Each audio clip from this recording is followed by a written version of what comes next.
දැන් අපි බලමු හතරවෙනියට අපිට දීලා තියෙන රූපය. කන. අපි කන යොදාගෙන ශබ්ද හඳුනා ගන්නවා.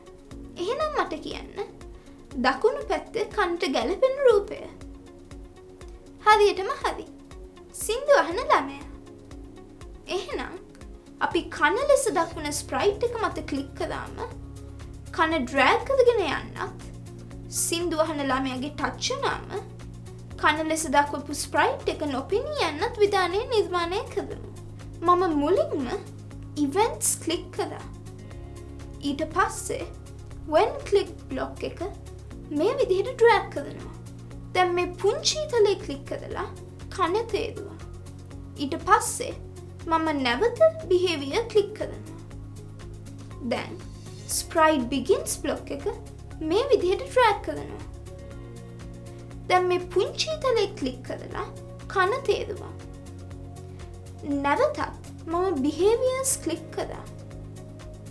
ඊළඟට මම being draggable block එක ඩ්‍රැග් කරනවා.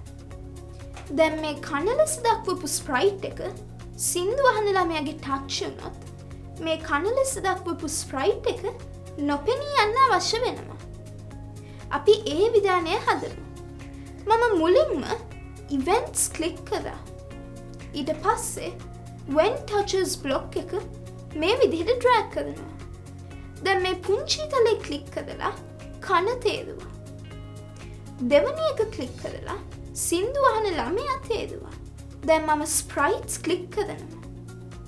දැන් remove block එක මේ විදිහට ඩ්‍රැග් කරනවා. දැන් මේ තලේ ක්ලික් කරලා කන තේරුවා.